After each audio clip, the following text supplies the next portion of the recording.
रामो राजमणिः सदा विजयते, रामं रमेशं भजे।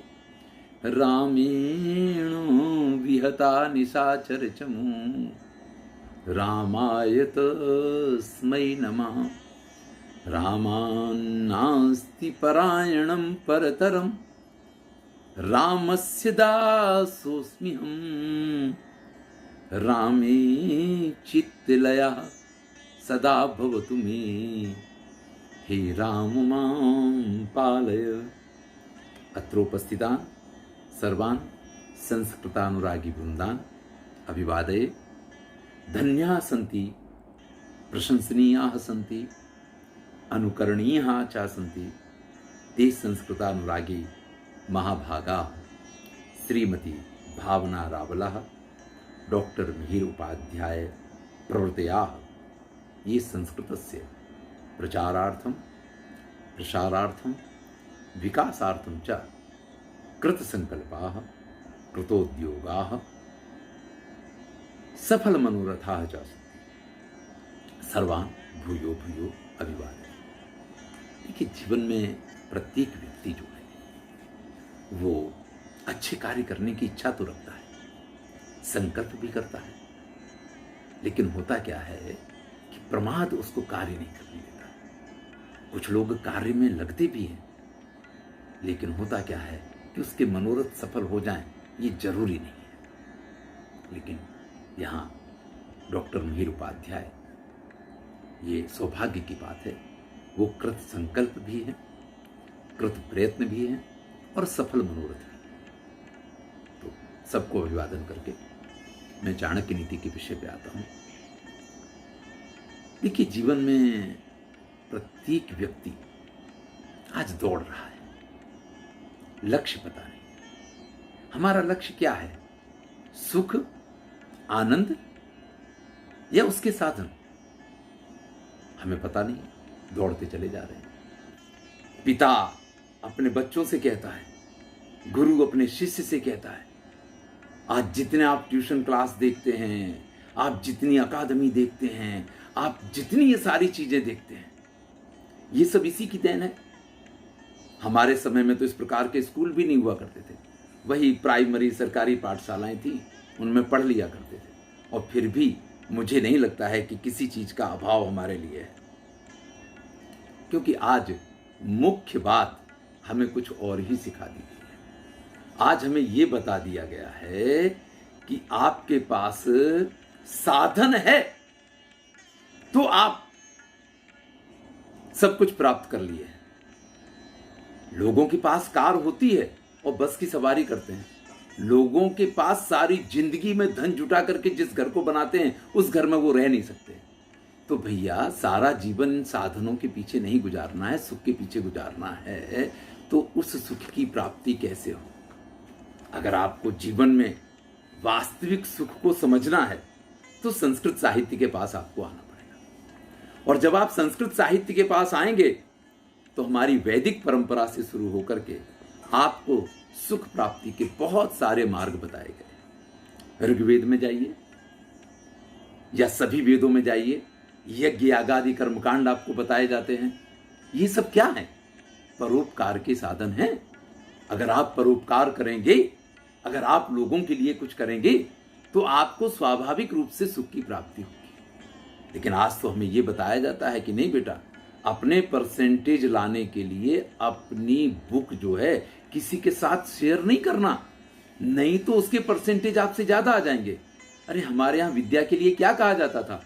व्ययी कृते वर्धत एव नित्यम, विद्याधनम सर्वधन प्रधानम। और आज अगर कोई माता पिता, कोई इंस्टीट्यूट जो है, जो आपको पढ़ाता है या आपके बच्चे को पढ़ाता है, और फिर वो इंस्टीट्यूट ये कहता है कि नहीं, ये सामग्री आप किसी अन्य विद्यार्थी के साथ शेयर नहीं करेंगे, तो ये आप किस मार्ग पे हमारे बच्चों को ले जा रहे हैं? आप किस मार्ग पे इनको सबको भेज रहे हैं? अगर हम वेदों के बाद वेदांत पे आते हैं, उपनिषद पे आते हैं, तो कहते हैं कि इस दुनिया को भूल जाओ, बेकार है, अपने स्वयं को पहचानो। और वो एक अध्यात्म में सुख का निदर्शन करते हैं कि अगर आप अध्यात्म से जुड़ गए तो आप उस चिरंतन सुख को प्राप्त कर लेंगे जो सुख सामान्यतः लोगों को नहीं मिला करता है। स्मृति ग्रंथों पे आए तो वो कहते हैं कि कर्तव्य पालन में सुख है। अगर आप अपने कर्तव्य का योग्य रूप से निर्वाह कर रहे हैं तो वही सच्चा सुख है। जब हम नीति ग्रंथों पे आते हैं तो इन श्रुति, स्मृति, उपनिषद, इन सब का सार एकत्रित करते हैं और तब बनते हैं हमारे नीति ग्रंथ। और इन्हीं नीति ग्रंथों में एक सर्वश्रेष्ठ कहा जा सके ऐसा नीति ग्रंथ है चाणक्य नीति। मैं इसको सर्वश्रेष्ठ इसलिए नहीं मानता हूं कि चाणक्य की रचना है, क्योंकि चाणक्य की रचना है ही नहीं। माधवी जी ने जो मंगलाचरण किया है उसके बाद तुरंत चाणक्य ये कहते हैं कि भाई मैंने विविध स्थानों से, विविध शास्त्रों से संग्रहित करके ये आपके लिए प्रस्तुत किया है। लेकिन जब संग्रह करता चाणक्य जैसा, तब आपको ये मानना पड़ेगा कि ये रचना कितनी श्रेष्ठ होगी। अब चाणक्य का परिचय तो मैं आपको क्या करवाऊं हैं? आपने सीरियल देखा है, बहुत सारी चीजें देखी हैं, चाणक्य से आप परिचित हैं। ये भारतीय संस्कृति की परंपरा का वो वटवृक्ष है जिसने अध्यापकों को गौरवान्वित किया है। वैसे तो हमारे बहुत सारे गुरु, वशिष्ठ से लेके गुरु की परंपरा को निर्वाहन करने वाले बहुत सारे लोग हैं, लेकिन आचार्य के तौर पे और एक शिक्षक के तौर पे हमें सबसे ज्यादा गौरवान्वित अगर किसी ने करवाया है तो वो चाणक्य हैं।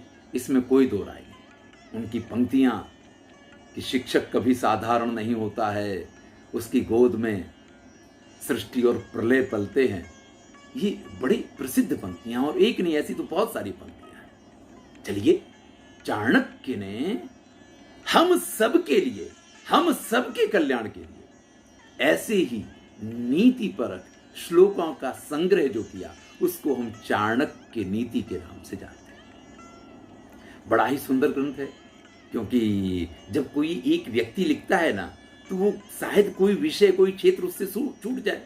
चाणक्य ने स्वयं तो लिखा नहीं, उन्होंने तो रामायण से भी लिए, महाभारत से भी लिए, पुराणों में मिला पुराणों से ले लिया, जहां से उनको जो उत्तम मिला है। कोई सामान्य रचना का श्लोक होगा तो उससे भी उनको कोई परहेज नहीं है, क्योंकि वो तो कहते ही हैं कि विद्या तो किसी निकृष्ट के पास से मिले तो भी उसको ले लेना चाहिए। इसलिए चाणक्य ने अपने इस 17 अध्याय के सुंदर ग्रंथ में जीवन के उपयोगी सभी विषयों का संग्रह किया। लेकिन ऐसा कोई क्रम नहीं रखा है कि पहले अध्याय में हम जीवन के इन विषयों का स्पर्श करेंगे, दूसरे अध्याय में हम इन विषयों का स्पर्श करेंगे। उन्होंने क्या किया, जहां से जो जब मिला उसको एकत्रित किया। अब हम ये भी तो नहीं जानते हैं कि चाणक्य ने जो एकत्रित किया है वो उसी रूप में हमारे पास है, या जब वो पब्लिश हुआ तो लोगों ने अपने हिसाब से उसको एकत्रित किया है। क्योंकि जब कोई रचना इस प्रकार की होती है जिसमें संग्रह किया जाता है तो उसमें कुछ इधर उधर से और भी चीजें आ सकती हैं। तो चाणक्य नीति में इन्होंने 17 अध्याय रखे हैं। लगभग प्रत्येक अध्याय का एवरेज गिने तो 20 श्लोक के आसपास प्रत्येक अध्याय में, किसी में 18 हैं, किसी में 19 हैं, किसी में 17 हैं, तो किसी में 22-23 भी हैं। इस प्रकार से एक 20 श्लोक का एवरेज अगर हम रखें तो 17 दूनी 34, 340 श्लोक के आसपास इस पूरी रचना में आपको मिलते हैं। इन 340 श्लोकों में जीवन के सारे निचोड़ आ गए हैं। आप ये मान लीजिए, कुछ भी ऐसा नहीं है जो आपके जीवन में आपके लिए उपयोगी हो और उसको उन्होंने यहां प्रस्तुत ना किया हो, ऐसा कुछ नहीं। तो सब कुछ यहां समाहित है। लेकिन समय के साथ साथ जैसे मनुस्मृति को लेकर के कुछ भ्रांतियां हुई, ऐसी ही कुछ भ्रांतियां चाणक्य नीति को लेकर के भी हुई। कुछ फेमिनिस्ट ये कहने लग गए कि वो तो स्त्री विरोधी थे।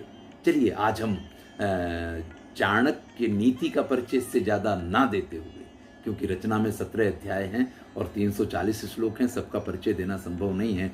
मैं कुछ विषयों को आपके लिए प्रस्तुत करता हूं जो यहाँ पे दिए गए हैं, और उन विषयों के आधार पे जो बातें आपको समझ में आए या जो चीज़ें आप तक पहुंचती हैं आप उसका आनंद लेंगे, ऐसा मुझे विश्वास है। तो प्रारंभ करते हैं पहले अध्याय का 8वां श्लोक। श्लोक का सौंदर्य, ये श्लोक क्यों आपके लिए प्रस्तुत कर रहा हूँ, क्योंकि हमारी एक बहुत बड़ी समस्या होती है कि हम पढ़ तो जाते हैं लेकिन उसके बाद हम कहाँ अपना निवास स्थान बनाएं। यहाँ से हमारी शुरुआत होती है कि हम कहाँ रहें, कौन सी जगह रहने के लिए उत्तम हो सकती है। तो चाणक्य इस बारे में क्या कहते हैं, यस्मिन् देशे न सम्मानो न वृत्तिर्न च बांधवः न च विद्यागमोऽप्यस्ति वासम तत्र न कारयेत। भाई, जिस देश में आपका सम्मान ना हो। अब देखिए, जीवन में हमारे लिए सबसे पहली जरूरत रोटी है, दूसरी जरूरत वस्त्र है, तीसरी जरूरत हमें ऐसा लगता है कि हमें कुछ मान सम्मान मिलना चाहिए। लेकिन नहीं, वास्तविकता यह है कि जीवन की पहली जरूरत सम्मान है। हम एक समय भूखे रह सकते हैं लेकिन कोई कुत्ते की तरह हमारे सामने रोटी डाले ना तो वो हमें अच्छा नहीं लगता। और जिन लोगों के पास ये सम्मान नहीं है फिर उनका जीवन तो कोई जीवन थोड़ी है।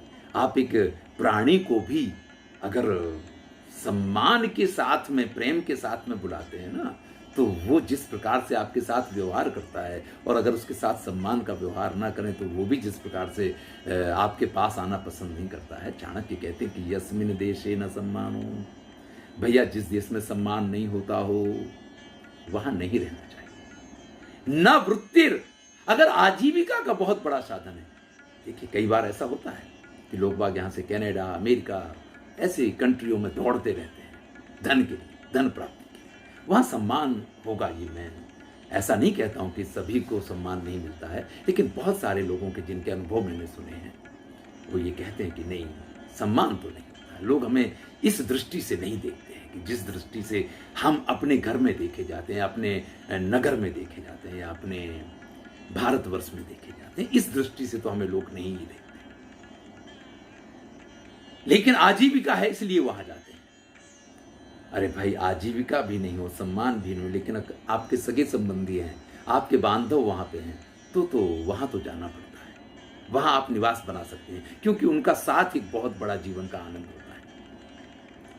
हम विद्यार्थी हैं, पढ़ने के लिए हो सकता है कि हमें बहुत प्रकार के कष्ट उठाने पड़े, तो भी ऐसी जगह पे व्यक्ति को जाना चाहिए, अपना निवास बनाना चाहिए। तो निवास स्थान के लिए कोई ना कोई हमारे पास ऐसा कारण होना चाहिए कि इन कारणों की वजह से इस जगह पे मैं रहा हूं या इस जगह मुझे रहना चाहिए। और उन कारणों को बताते हुए चाणक्य कहते हैं कि यस्मिन् देशे न सम्मानो न वृत्तिर्न च बांधवः न च विद्याज्ञमोपस्ति वासम तत्र न कारेत। अगर विद्याध्ययन, बंधु बांधव, आजीविका या सम्मान में से कुछ ना हो तो ऐसी जगह पे व्यक्ति को निवास नहीं करना चाहिए।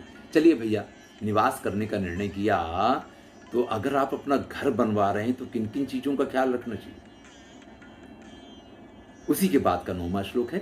और चाणक्य लिखते हैं, धनिकः श्रोत्रियो राजा नदी वैद्यस्तु पंचमः पंच यत्र न विद्यन्ते न तत्र दिवसम वसेत।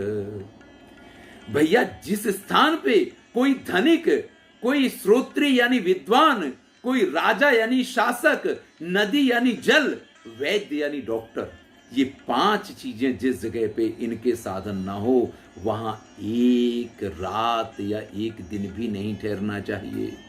भाई, पता नहीं रात्रि को 12 बजे पे भी अटैक आ जाए और डॉक्टर ही नहीं है अगर उस गांव में, तो बड़ी समस्या हो जाएगी। आजकल लोग जो शहरों की तरफ भाग रहे हैं ना, उसके पीछे ये कुछ कारण इस प्रकार के हैं।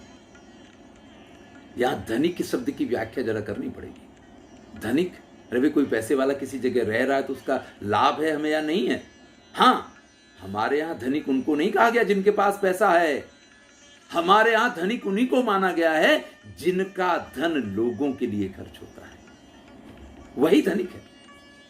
दानम भोगो नासा त्रिश्रो गतिर्भवेत वित्तस्य।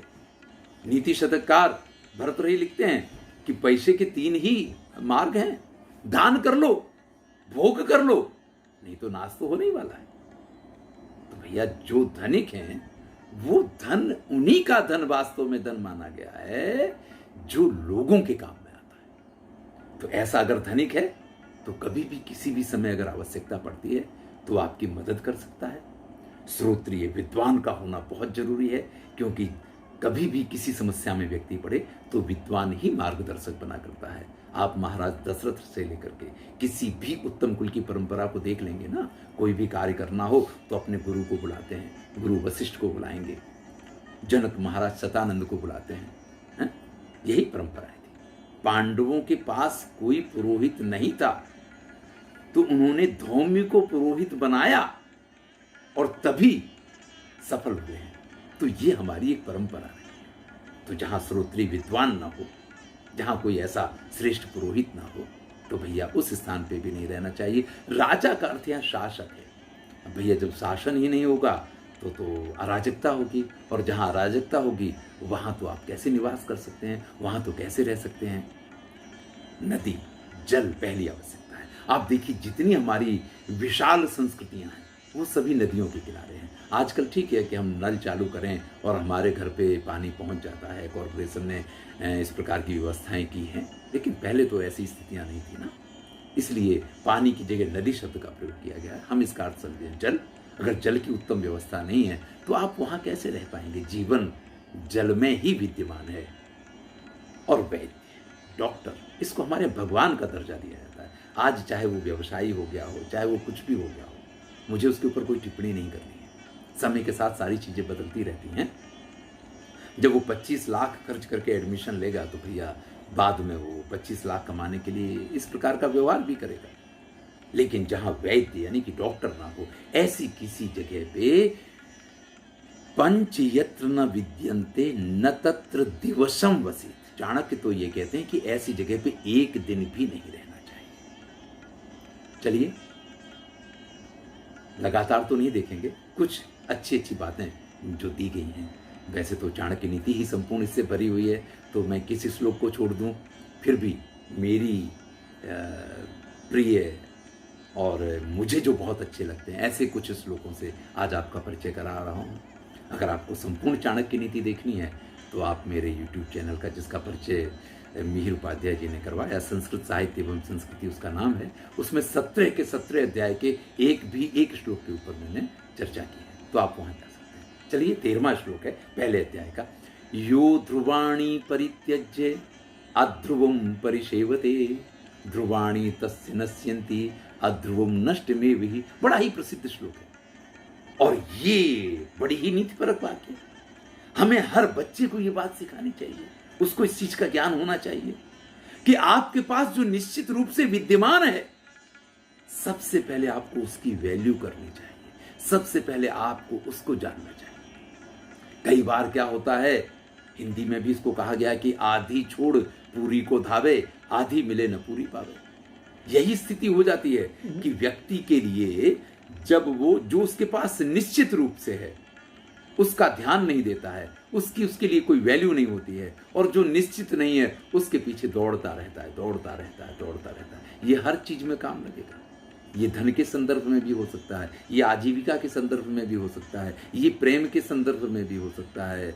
ये नियम सिर्फ धन या उसके लिए लेकर के नहीं बनाया गया है, ये आपकी सफलताओं के संदर्भ में भी हो सकता है। ये हर क्षेत्र में ये श्लोक लागू पड़ता है कि जो आपके पास निश्चित रूप से है, जो ध्रुव है, जो सत्य है, जो आपका अपना है, उसका परित्याग करके जो आपका नहीं है, जब आप उसके पीछे दौड़ते हैं तो भैया जो आपका नहीं है वो तो आपका हो ना हो, लेकिन उस दौड़ में कई बार आप अपने को भी छोड़ देते हैं, अपने को भी नष्ट कर देते हैं, और वो तो पहले से नष्ट था ही नहीं, क्योंकि वो तो कभी आपका था ही नहीं। तो जीवन में ये जो बड़ी महत्वपूर्ण बातें कही गई हैं उनको हमें बड़ा ध्यान देना चाहिए। एक और बड़ा ही समझदारी सिखाने वाला श्लोक है और जीवन में इस चीज को याद रखना चाहिए। 15वां श्लोक है पहले अध्याय का। नखिनाम च नदीनाम च नखिनाम च नदीनाम च श्रृंगिणाम शस्त्रपाणिनाम विश्वासो नैव कर्तव्यः स्त्रीषु राजकुलेषु च। भैया जो नखधारी होते हैं, अब नखधारियों की बात चल रही है, आप कुछ गलत ना समझें, यहां प्राणियों की बात है। जो नखधारी प्राणी होते हैं इनका विश्वास नहीं किया जा सकता। मैं ये नहीं कहता हूं, आपके पालतू प्राणी भी हो सकते हैं नखधारी, लेकिन चाणक्य तो कहते हैं कि भरोसा नहीं किया जा सकता। नदी नाम चा, आप नित्य प्रति नदी में स्नान करने जाते हो, लेकिन जिस स्थान पे बहता हुआ जल हो उस स्थान का कभी भी भरोसा नहीं किया जा सकता है, क्योंकि कब जल के बहाव के साथ वहां पे कुछ आ जाए या कब जल के बहाव के साथ वहां से कुछ हट जाए, इसकी कोई गारंटी नहीं। इसलिए आप इस चीज को समझ के चलिए कि चाणक्य कहते हैं कि नदी का भरोसा नहीं किया जा सकता है। हो सकता है कहीं से कोई प्राणी ही वहां आकर के पहुंच जाए, हो सकता है वहां की रेत ही खिसक गई हो सकता है वहां कुछ आकर के पहुंच गया हो। तो भैया नदी में जब भी प्रवेश करें पहले उसको बराबर पहचान लें, उसके बाद ही उसमें छलांग लगानी चाहिए। आपका स्विमिंग पूल हो आप भरोसा कर सकते हैं, आपका कोई सरोवर हो तालाब हो उसका भरोसा आप कर सकते हैं, लेकिन नदी जहां बहता पानी है उसका भरोसा नहीं किया जा सकता। श्रृंगिणाम, जो सींगधारी है इनका भी भरोसा नहीं किया जा सकता है। क्यों नहीं करना चाहिए? इस चीज को मैंने अपनी आंखों से इस दृश्य को देखा है। मैं नैमिषारण्य गुरुकुल में रह करके पढ़ता था, उस समय वास्तव में वहां अरण्य था और मैं एक आश्रम में रहता था। वहां आश्रम में एक बड़े ही सिद्ध संत थे और एक हरण वो उनके पास आकर के हमेशा खेला करता था, वो भी उसके साथ मस्ती करते रहते थे। मुझे तो भागवत में आने वाली जड़ भरत की कथा याद आती, ऐसा ही उनका प्रेम। एक दिन की बात है कि वो उसके साथ खेल रहे थे और अचानक उसकी पीठ पे कोई ऐसा जीव आकर के बैठा कि उसने जोर से अपना सिर घुमाया और उसका सींग जो है, वो महात्मा उसके साथ खेल रहे थे, उनकी आंख में यहां लगा और उनका पूरा आंख जो है बाहर आ गई। अब उसका कोई इरादा नहीं था उनके ऊपर आक्रमण करने का, लेकिन अब प्राणी है तो भैया ऐसी चीजों से जरा सावधान रहना चाहिए। यहां इस बात को चाणक्य बड़ी अच्छी तरीके से समझा रहे हैं। शस्त्र पाणिना, ये तो हमारे जीवन में सभी के लिए जरूरी है। अगर किसी के हाथ में हथियार है तो उससे बात करने में, आपका सगा संबंधी हो ना तो भी उससे बात करने में बड़ी सावधानी रखनी चाहिए, क्योंकि देखिए व्यक्ति के क्रोध और आवेग का कोई ठिकाना नहीं होता है, और जब क्रोध होता है तब व्यक्ति की बुद्धि काम नहीं करती है, फिर तो वो शस्त्र काम कर जाता है, और जब वो कर जाएगा काम तो फिर तो भैया हम क्या कर सकते हैं। इसलिए चाणक्य कहते हैं नखीनाम च नदीनाम च श्रृंगिणाम शस्त्रपाणिनाम विश्वासो नैव कर्तव्यः, इन लोगों का विश्वास नहीं कर सकते हैं। और इसमें जोड़ते हैं स्त्रीसु राजकुलेषु। देखिए आप कभी भी राजकुल का भरोसा, राजनीति का भरोसा नहीं कर सकते। आप बड़ा सोच समझ करके अपना वोट देते हैं कि इस पार्टी को हम वोट दे रहे हैं, लेकिन याद कीजिए नीति शतककार कहते हैं वरांगना, राजनीति तो वारांगना की तरह है। वारांगना आज की भाषा में हम उनको वैश्या कहते हैं। इसका कोई भरोसा नहीं है कब किस करवट बैठ जाए। और इसके साथ ही स्त्रियों को भी कहते हैं कि स्त्रियों का भी भरोसा नहीं करना चाहिए।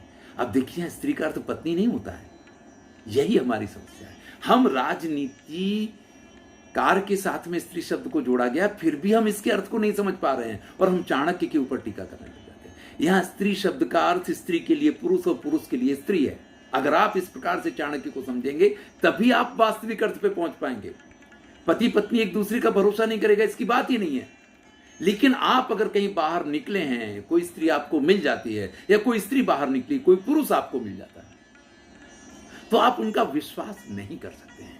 चाणक्य कहता है उनका विश्वास नहीं करना चाहिए, सावधानी रखनी चाहिए। विश्वास नहीं करने का अर्थ ये भी नहीं है कि आप उनसे बात नहीं कर सकते हैं, आप उनसे बोल नहीं सकते हैं। विश्वास का अर्थ ये हो सकता है, ये होता है कि आप उसकी गोद में सिर नहीं रख सकते हैं, आप उसका भरोसा इस प्रकार से नहीं कर सकते। तो बहुत ही स्पष्ट उपदेश हैं, फिर भी कई बार क्या होता है। चलिए जब ये बात आई है कि स्त्रियों को लेकर के चाणक्य क्या कहते हैं, तो एक श्लोक और देखते हैं और उसके अर्थ को समझते हैं, अनर्थ को उसके को हम जरा दूर रखते हैं। क्या लिखते हैं चाणक्य कि स्त्रीणाम द्विगुण आहारो लज्जा चापी चतुर्गुणा। स्त्रीणाम द्विगुण आहारो लज्जा चापी चतुर्गुणा। साहसम सद्गुणं चैव कामश्चाष्टे गुणा स्मृता। स्त्रियों में आहार 2 गुना होता है, यानी स्त्रियों का भोजन जो है वो 2 गुना होता है। इसका मतलब ये नहीं है कि पुरुष अगर 4 रोटी खाता तो स्त्रियां 8 रोटी खाएंगी, ये इसका अर्थ नहीं होता है। हमारी समझ का ही अंतर है। बाकी मनुस्मृति ऐसा ज्ञान आपको कहीं नहीं मिलेगा, चाणक्य नीति ऐसा ज्ञान भी आपको कहीं नहीं मिलेगा। अब वो एक अलग चीज है कि आप उसको क्या समझें और कैसे समझें। स्त्री नाम द्विगुण आहारों का अर्थ है कि स्त्रियों को भोजन करने में 2 गुना समय लगता है। पुरुषों की अपेक्षा स्त्रियों को अधिक समय लगता है भोजन करने में, और लगना भी चाहिए। पुरुष का खाना और स्त्री का नहाना, ये 2 चीजें बड़ी जल्दी होती हैं। पुरुष बड़ी जल्दी खा के उठ जाता है, और पुरुष को जल्दी खाना चाहिए, ये भी नहीं है। इसी प्रकार से स्त्रियों का स्नान बड़ा जल्दी होता है। अब आजकल तो स्नान की व्यवस्थाएं अलग हैं। पहले तो नदी वगैरह में ही स्नान हुआ करते थे। कब स्त्री नदी में उतरी और कब वो बाहर आई, कब उसके कपड़े बदले, किसी को पता भी नहीं चलता। तो इस प्रकार की व्यवस्थाएं थी। तो स्त्रियों का भोजन 2 गुना होता है। इसका अर्थ है कि उनको समय अधिक लगता है। लज्जा चापी चतुर्गुणा, और उनमें जो गहना माना जाता है स्त्रियों का, वो 4 गुना पुरुष से अधिक होता है। पुरुष को तो थोड़ी देर लगती है, वो कह देगा यार तुम मुझे बड़े अच्छे लगते हो, लेकिन एक स्त्री को ये बात अगर कहनी हो तो कई बार सारा जीवन उसका निकल जाता है, और वो ये बात कह नहीं पाती अपने मित्र से कि तुम मुझे बहुत अच्छे लगते हो। ये उसका गुण है, ये उसकी विशेषता है। और इस वैशिष्ट्य को अगर चाणक्य ने पहचाना है तो ये उसकी प्रशंसा है, इसमें उसकी कोई निंदा नहीं है।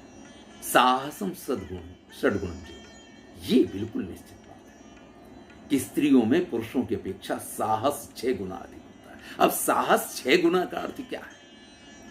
आजकल तो साहस शब्द का अर्थ ही बदल गया है। आज तो साहस एक गुण के रूप में है, पहले साहस एक दुर्गुण माना जाता था। चलिए, आप दुर्गुण माने तो भी और इसको गुण माने तो भी, दोनों ही रूप में साहस जो है वो स्त्रियों में पुरुषों की अपेक्षा कई गुना अधिक होता है, 6 गुना का। इसका अर्थ क्या है? थोड़ा सा ध्यान दें। साहस पुरुष को करने से पहले 50 विचार आते हैं, ऐसा होगा तो ऐसा होगा, लेकिन स्त्री ये कह देती मैं तुम्हारे साथ हूं, तुम क्यों चिंता कर रहे हो। और मैं आपको इस चीज की गारंटी देता हूं कि अगर राम के साथ सीता वन में न गई होती ना, तो राम के लिए वन में 14 वर्ष गुजारना बहुत कठिन कार्य था।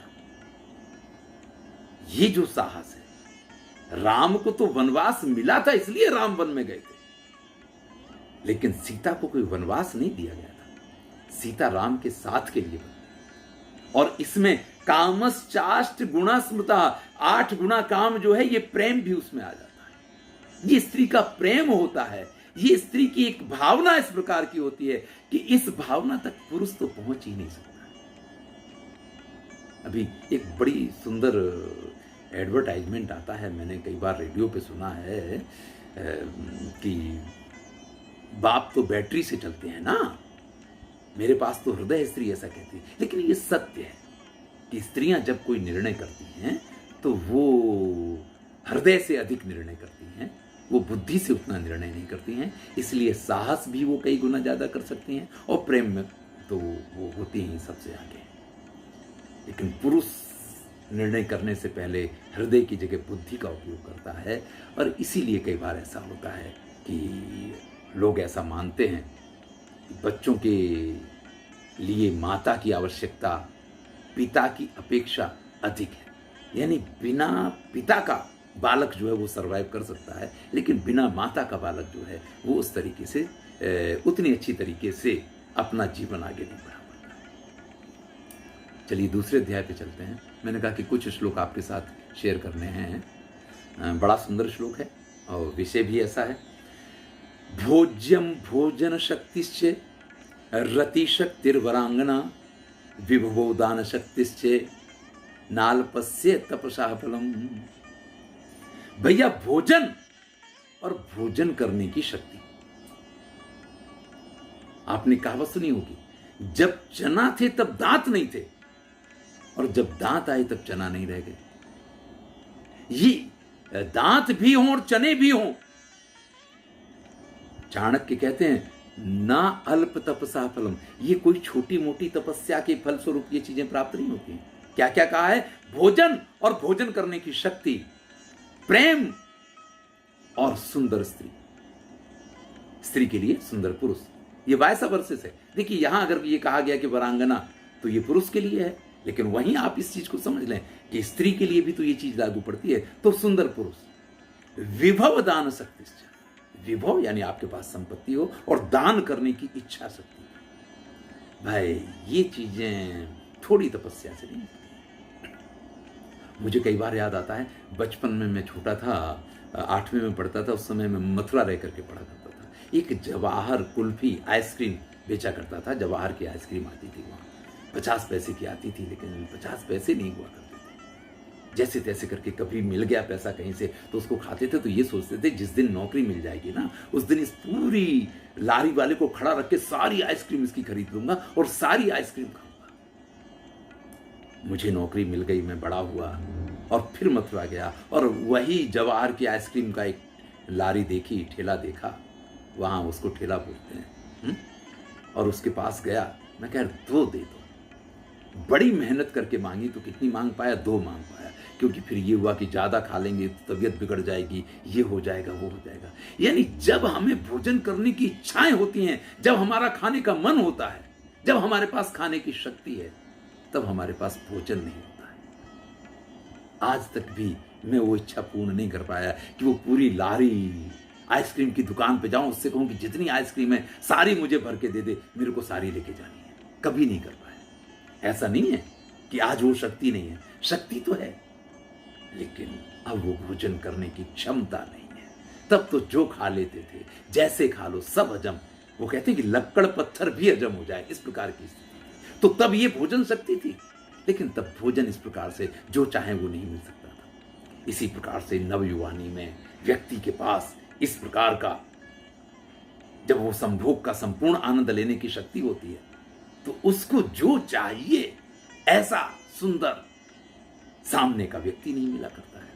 और अगर किसी को मिल गया है तो वो सौभाग्यशाली है। ये तो नहीं कहा कि ये असंभव है, ये नहीं मिलेगा, ऐसा तो चाणक्य ने लिखा नहीं है। नाति अल्प तपस्या फलम, ये थोड़ी तपस्या करने का फल नहीं होता है। बड़ी तपस्या आपने की होगी, आप तभी आप ऐसे सौभाग्यशाली हो सकते हैं, और आपके पास धन हो और आप उसका दान करने की भी शक्ति रखते हो, तो भैया ये तभी संभव है अगर आपने खूब तपस्या की है। आप ये मान लीजिए कि इस प्रकार का अगर वैभव और दान क्षमता, भोजन और भोजन शक्ति, ये सारी चीजें अगर आपके पास हैं, तो आप मान लीजिए कि आप बहुत बड़े तपस्वी हैं, तभी ये सब कुछ आपको प्राप्त होगा। चलिए हम देखते हैं कि सुख किस में है, सुख की परिभाषा। सुख, स्वर्ग भी एक उसका पर्याय माना जाता है कि सुख का पर्याय क्या है कि स्वर्ग है। तो यस्य पुत्रो वशीभूतो भार्या च अनुगामिनी, दूसरा अध्याय का 3रा श्लोक है। हमने दूसरा देखा और 3रा श्लोक देख रहे हैं। यस्य पुत्रो वशीभूतो भार्या च अनुगामिनी विभवे यस्य संतुष्टः तस्य स्वर्गे इहैव हि। भैया, जिसका पुत्र उसके वश में हो, आज्ञाकारी पुत्र हो और अनुकरण करने वाली पत्नी। अनुकरण कराने वाली तो सभी पत्नियां होती हैं, करने वाली पत्नी, और जो आपके पास है, जितनी धन संपत्ति है, उसमें आपको संतोष रहता हो। भैया, ये 3 ही चीजें हैं। स्वर्ग इहैव, तो आपके लिए स्वर्ग इसी संसार में, कहीं जाने की जरूरत नहीं है। दुनिया का कोई कोना आपके लिए स्वर्ग नहीं है, आपका घर ही स्वर्ग है। आज्ञाकारी पुत्र, मन के अनुसार चलने वाली पत्नी, और जो कुछ आपके पास है उसमें संतोष का। बाकी तो आपको मालूम है, धीरू भाई अंबानी के 2 बेटे, मुकेश और अनिल, इतनी संपत्ति होने के बाद भी और चाहिए और चाहिए, इसका कहीं अंत नहीं है। कितना भी आपके पास होगा, आप सुखी हो जाएंगे, इसकी गारंटी आपको कोई नहीं दे सकता। सिर्फ चाणक्य इस चीज की गारंटी आपको देते हैं कि जिस दिन आपके पास जो है उसमें आप संतोष मान लेंगे, उस दिन आप स्वर्ग के सुख को प्राप्त कर सकते हैं, उस दिन आप परम आनंदित हो सकते हैं। मैंने आपसे कहा था कि हम क्या ढूंढ रहे हैं, हम किसके पीछे दौड़ रहे हैं, सुख के पीछे या साधनों के पीछे। शुरुआत में कहा था कि जिनके पास कार है उन्होंने कार खरीद तो ली है, लेकिन उसको लेके नहीं निकलते हैं, घर में रख के बढ़िया सा कवर चढ़ा के रखते हैं। साधन तो है लेकिन सुख कहाँ है? हमें बता दिया गया कि सुख जो है साधनों में है। अब तो लोग बाग इसलिए दौड़ते हैं कि हमें बड़ा घर बनाना है। अरे भैया, उस घर में आप रहते कितनी देर हो, ये तो पहले विचार करो। अच्छा हुआ ये लॉकडाउन लगा तो हम भी अपने घर में इतने दिन रह पाए और घर के कोने कोने को समझ पाए। नहीं तो क्या होता है, आए ये किया, ठीक है, हम लोग तो अध्यापक हैं, हमारे पास तो बहुत समय होता है परिवार के लिए, लेकिन कुछ लोग जो काम में इस प्रकार के व्यस्त हैं, जो रेस के घोड़े की तरह दौड़ रहे हैं, उनकी स्थितियां अगर आप देखें ना तो क्या है, तो स्वर्ग कहाँ है? वो तो स्वर्ग के लिए दौड़ रहे हैं। तो चाणक्य कहते हैं भैया स्वर्ग यही है। ते पुत्रा ये पितृभक्ता, वास्तविक पुत्र वही है जो पिता का भक्त है। सा पिता यस्तु पोषका, और पिता भी वही है जो अपनी संतान का पालन पोषण करता है। आप सिर्फ जन्म देकर के किसी के पिता नहीं बन सकते हैं। जन्म देने मात्र से कोई किसी का पिता नहीं बन सकता है। अगर आप उसका लालन पालन करते हैं, आप उसका मार्गदर्शन करते हैं, आप उसको योग्य मार्ग दिखाते हैं। अब इसके लिए ताड़ने बहुवहा, अगर आप थोड़ा बहुत पुत्र को ताड़ित करते हैं ना तो उसमें बहुत सारे गुण हैं। और लालने बहुवा दोषा, अगर आप लगातार उसको लालन में लगे रहते हैं तो उसमें बहुत सारे दोष हैं, वो एक अलग विषय है। पिता वही है जो पोषक है, पुत्र वही है जो आज्ञाकारी है। तन मित्र यत्र विश्वास। वाह, क्या सुंदर बात की है। मित्र किसको कहते हैं? जिस पे आप आंख बंद करके विश्वास कर पाए। देखिए, जीवन की बहुत सारी ऐसी बातें हैं जो व्यक्ति अपनी पत्नी से भी नहीं कर सकता। अगर वो मित्र है तो एक अलग बात है। कई बार ऐसा होता है कि हम जीवन साथी तो होते हैं, लेकिन हम पति पत्नी बने रहते हैं, हम मित्र नहीं बन पाते। जो मित्र नहीं बन पाते हैं उनको तो दूसरे मित्र की जरूरत जरूर होती है। यहां कहते हैं मित्र वही है जहां विश्वास किया जा सके। ये पराकाष्ठा है चाणक्य नीति में। यही चाणक्य जब नीति परक बातें करते हैं तो ये कहते हैं कि मित्र का भी विश्वास नहीं करना चाहिए, और जो मित्र नहीं उसका तो विश्वास किया ही नहीं जा सकता है। लेकिन उससे भी ऊपर बढ़ के यहां ये बात कह रहे हैं कि वास्तविक मित्र वही है जिसके ऊपर आप आंख बंद करके भरोसा कर पाए। सा भार्या यत्र निर्वृति, और वो पत्नी है जहां आकर के आप दुनिया के सारे दुखों को भूल जाए। निर्वृत्ति का अर्थ है कि फिर आपको सारी दुनिया का कुछ भी याद नहीं रहना चाहिए। ऑफिस का ये टेंशन था, वहां पे मेरे साथ ये हुआ, उसने ऐसा किया था, सब कुछ जहां जाकर के आप भूल जाएं, और एक आनंद, और आनंद जिसके पास से आपको प्राप्त हो, वही वास्तव में सा भार्या यत्र निर्वृत्ति। अगर पत्नी अपने पति को, अगर पति अपनी पत्नी को इस प्रकार का आनंद नहीं प्रदान कर सकता है तो चाणक्य के मत में वो जीवन साथी नहीं हो सकता। जीवन साथी का अर्थ ही यहाँ पे है। यहाँ भार्या शब्द का अर्थ ही ये है। वैसे तो भार्या शब्द का शाब्दिक अर्थ लेंगे तो बदल जाएगा। चाणक्य जो कहते हैं कि भार्या वही है जहां निर्वृत्ति, आपको संपूर्णतया जहां सुख की प्राप्ति हो, आप दुनिया के सारे टेंशन भूल जाएं। और फिर इसीलिए कहते हैं कि अगर पत्नी क्रोधमुखी हो तो उसका परित्याग कर देना चाहिए, तो उसके साथ रह ही नहीं सकते। भाई, आप पूरी दुनिया से लड़ते हुए जब घर पहुंचते हैं तो आपकी ये इच्छा होती है कि अब उस पूरी लड़ाई का एक मुझे सुकून मिलना चाहिए, लेकिन घर पे आकर के अगर उस सुकून की जगह पे आपको और ज्यादा क्लेश मिले तो फिर तो उसके साथ कैसे रहा जा सकता है। चलिए, वो आगे जब आएगा तो उसकी चर्चा करेंगे। एक और सुंदर श्लोक देखते हैं, और ये मैंने अपनी तरफ से, क्योंकि मुझे इसका अनुभव है और इसलिए इस श्लोक को खास करके मैंने पसंद किया। कष्टम खलु मूर्खत्वम, कष्टम खलु मूर्खत्वम कष्टम चा खलु यौवनम कष्टात कष्टतरम चैव पर गेह निवासम। भाई मूर्ख अगर व्यक्ति है तो ये बड़ी कष्टकर बात है। मूर्खता ये कष्ट का सबसे बड़ा साधन है। कष्टम च खलु यौवनम, और युवावस्था भी बड़ी कष्टकर होती है, हैं? कितनों के साथ प्रेम होता है, कितने लोग अच्छे लगते हैं, लेकिन मिलता तो कोई है ही नहीं। और जब जो मिलता है तो फिर तो उससे प्रेम नहीं होता है, वो किसी और को प्रेम करता होता है। जवानी की कितनी अभिलाषाएं होती हैं व्यक्ति की, अगर वो सारी पूरी होने लग जाएं तो और ज्यादा दुखी हो जाएगा, और अगर वो पूरी नहीं होती तब तो वो दुखी होता ही रहता है। तो जवानी है तो सुख के लिए, लेकिन यहां चाणक्य कहते हैं कि भाई कष्टम खलु यौवनम, युवावस्था जो है बड़ी दुखकर होती है। दुखकर इसीलिए होती है कि हजारों ख्वाहिशें ऐसी कि हर ख्वाहिश पे दम निकले हैं। अब जब इतनी सारी ख्वाहिशें लेकर के आप चल रहे होंगे तो फिर दुख ही मिलना है, उसमें सुख तो कहाँ है। लेकिन इस श्लोक का चयन मैंने जिसलिए किया है वो पंक्ति नीचे की पंक्ति है कि कष्टात कष्टतरम चैव पर गेह निवासम, दूसरे के घर में रहना ये सबसे ज्यादा कष्टजनक होता है। ध्यान दीजिएगा, लड़की का विवाह होकर के आता है, वो ससुराल में आती है, जब तक उसको वो अपना घर नहीं मानती तब तक वो दुखी रहती है। जिस दिन उसको अपना घर मान लेती है उस दिन से वो सुखी हुई है, क्योंकि फिर वो दूसरे के घर में नहीं रह रही, अपने घर में रह रही। क्योंकि मुझे दूसरों के घर पे बहुत रहना पड़ा, मैं बचपन से बाहर रह के पढ़ा, जब तक गुरुकुल में था तब तक तो कोई बात नहीं, फिर तो दूसरों के यहाँ रह के मैंने विद्या का अध्ययन किया। मेरे फादर आर्मी में थे तो उनके ट्रांसफ़र होते रहते थे, तो कहाँ अपने साथ रख करके पढ़ा सकते थे, इसलिए कुछ ऐसा हुआ। तो मुझे इस चीज़ का बड़ा अनुभव है। दूसरे के घर पे रहना यानी तलवार की धार पे आप चल रहे हैं, ऐसी स्थिति होती है। हाँ, या तो आप बिल्कुल हो जाए बेशर्म, तो फिर कोई झंझट ही नहीं है, क्योंकि दूसरे के घर के जो नियम हैं वो आपको पालन करने ही चाहिए, तभी आप दूसरे के घर पे रह सकते हैं।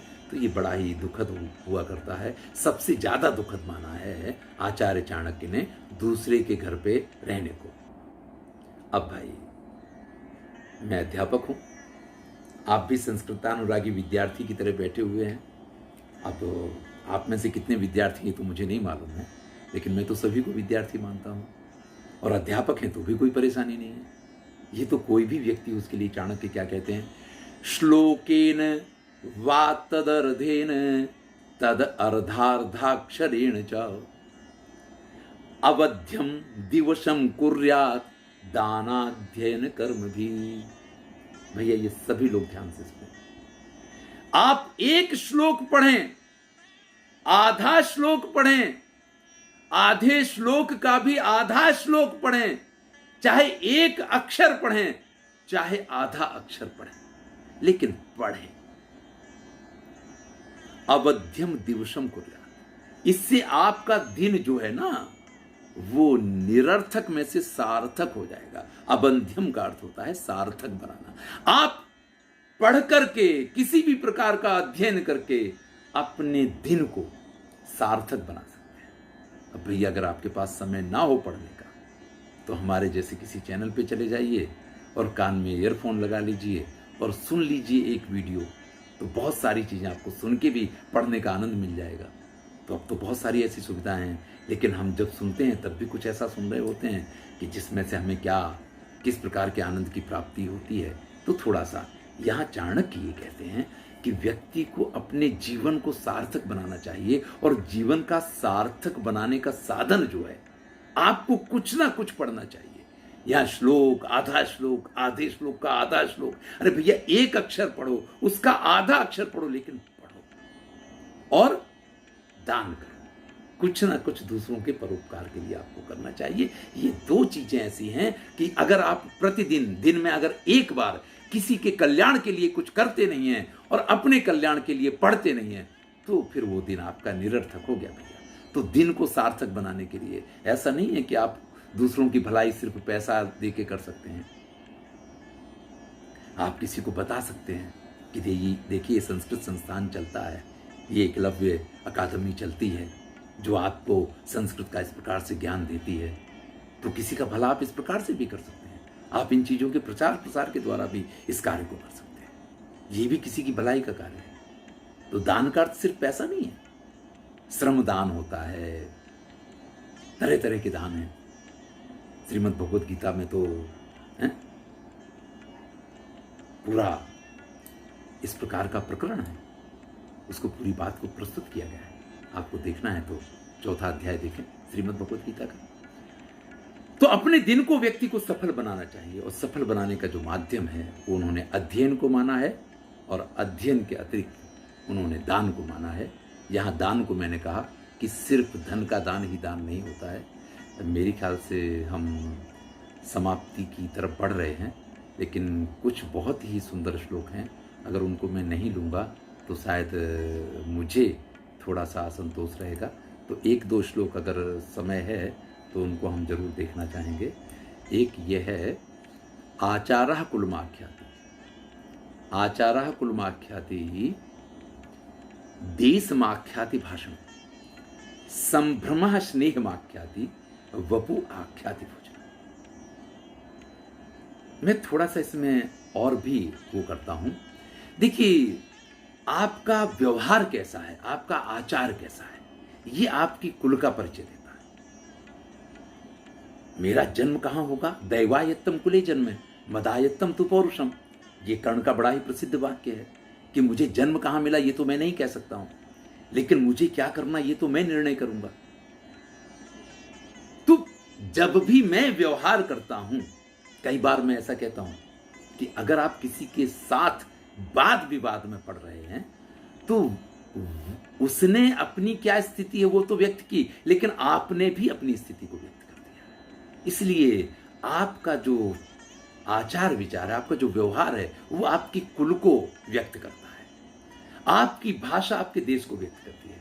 आप कितनी भी कोशिश कर लें, लेकिन अगर मेहसाणा से हैं तो उत्तर गुजराती आ जाएगी, और अगर आप सौराष्ट्र से हैं तो काठियावाड़ी का तत्व उसमें आएगा, अगर आप सूरत से हैं तो सुरती उसमें आएगी, कुछ ना कुछ तो भाषा जो है, हरियाणवी है तो हरियाणवी बोलेगा, भोजपुरी है तो भोजपुरी बोलेगा, ब्रजभाषी है तो ब्रजभाषा बोलेगा, कहीं ना कहीं उस चीज़ का। नरेंद्र मोदी बहुत बढ़िया हिंदी बोलते हैं, लेकिन जब भी वो हिंदी बोलते हैं तो हर व्याख्यान में गुजराती के कुछ शब्द तो जरूर आते हैं, क्योंकि भाषा जो है वो व्यक्ति के देश का परिचय देती है। संभ्रमः स्नेहमात्, संभ्रम, संभ्रम कहते हैं आपके अंदर जो व्याकुलता है वो आपके प्रेम को व्यक्त करती है। कोई आया, एक मित्र आपके यहाँ आया, आप कहते आओ आओ बैठो, नहीं नहीं भैया, अगर प्रेम है तो खड़े हो जाएंगे, जैसे स्प्रिंग लगी हो इस प्रकार से आदमी ऊपर खड़ा होता है, गले मिलता है, आओ आओ आओ आओ मित्रवर आओ। तो वो जो है वो आपके प्रेम को व्यक्त करता है। किसको देख करके आप में कितने पंख लगते हैं, आपकी व्याकुलता कितनी बढ़ती है, उसके आने पे भी और उसके जाने पे भी, वो आपके प्रेम को व्यक्त करता है। वपु आख्याति भोजनम, और भैया आपका शरीर जो है उस बात को व्यक्त करता है कि आप कैसा भोजन करते हैं। तो ये ऐसी बहुत सारी बातें हैं। एक श्लोक और देख करके फिर अगर आगे कहा जाएगा तो कुछ करेंगे, नहीं तो हम इसको पूर्ण करेंगे। सुकुले योजयित कन्या, कन्या को उत्तम कुल में देना चाहिए। देखिए, हम क्या देखते हैं कि पैसा कितना है। एक बड़ा सुंदर श्लोक है, कन्या वरयति रूपम, माता वित्तम पिता सुखम, बांधवा कुलम इच्छन्ति मिष्ठान्नम मित्रे जना। भाई, कन्या रूप को देखती है कि ऐसा होना चाहिए कि मैं उसके साथ चलूं, तो फिर लोगों को लगना चाहिए कि ये कोई जोड़ी है। माता कई बार क्या करती है, वो देखती है कि पैसा कितना है, लेकिन पिता जो है उसके सुख को देखता है। चाणक्य कहते हैं कि कन्या के लिए आप कुछ देखें या न देखें, उसके लिए एक उत्तम कुल देखिए। अगर आपने उत्तम कुल में अपनी कन्या दी है तो वो कन्या जीवन में कभी दुखी नहीं हो सकती है। पुत्र के लिए हम सब कुछ करते हैं, कितना धन एकत्रित करने की कोशिश करते हैं। आज हर व्यक्ति इस रेस में दौड़ रहा है, 2 घर बनवा दें, एक बन गया तो एक किराए के लिए और बनवा दो, किराए की इनकम हो जाएगी, ये और कर दो। भैया, इससे पुत्र का कुछ नहीं होगा। उसको उत्तम से उत्तम विद्या, और उत्तम विद्या का अर्थ न तो डॉक्टर है, उत्तम विद्या का अर्थ न इंजीनियर है, उत्तम विद्या का अर्थ ये है कि आप उसको संस्कृत के संस्कार जरूर दीजिएगा। आप कुछ भी बनाइए, डॉक्टर बनाइए, इंजीनियर बनाइए, आपको जो उसको बनाना है उत्तम संस्कार अवश्य दीजिएगा। अगर उसमें उत्तम संस्कार आएंगे, मैंने अपनी आंखों से देखा है, हाई कोर्ट का सबसे बड़ा वकील, पब्लिक प्रोसिक्यूटर, और अपने बाप का परिचय देने के टाइम पे ये नहीं कह पाता कि ये मेरा पिता है। ये फिल्म की स्टोरी नहीं सुना रहा हूं, बिल्कुल सच्ची घटना सुना रहा हूं। तो फिर ऐसे पुत्र को आपने पढ़ा करके इतना बड़ा वकील बना दिया, कोई फायदा नहीं होगा, कोई फायदा नहीं होगा। उसको उत्तम विद्या दिलवाइए, ये सबसे जरूरी है। व्यसनेन योजयेत शत्रु। अगर आपको दुश्मन का अंत चाहिए तो भैया किसी भी व्यसन में उसको लगा दो, अपने आप उसका अंत हो जाएगा। इष्ट धर्मेण योजयेत। और अगर आपको कोई प्रिय है तो उसको धर्म का मार्ग बता दो, तो भैया उसका कल्याण रहेगा। यहाँ आकर के मेरे ख्याल से अगर समय हो गया है तो मैं थोड़ी सी 2 बातें कहने के साथ इसको पूर्ण करूँगा। सभी से मेरा ये निवेदन है कि जीवन में जो चाणक्य ने कहा है कि आधा श्लोक भी पढ़ें, लेकिन हमें पढ़ना जरूर चाहिए। आप सब लोग तो इस स्थान पे हैं कि आप तो इतना सुन रहे हैं, कर रहे हैं, तो आपसे ये कहना मेरा व्यर्थ है, क्योंकि आप तो कर ही रहे इस कार्य को। लेकिन अपने बच्चों को भी ये संस्कार जरूर दीजिए। आजकल पुस्तकें जो हैं वो लाइब्रेरी में इस प्रकार से धूल खाती हैं कि ये बड़ा ही दुर्भाग्य की बात है। जीवन में जीवन तभी सार्थक है, मैं उस श्लोक को बहुत महत्व देता हूं, जब आप अपने जीवन में कम से कम दिन में एक अच्छा कार्य करें और एक श्लोक या कुछ भी जो आपको अच्छा लगता हो अच्छा सा पढ़ें, बस तो जीवन सार्थक है। और चाणक्य नीति आज आपने सुनी, मिहिर ने ये समय मुझे दिया, इसके लिए मैं उनका आभार व्यक्त करता हूं, धन्यवाद ज्ञापन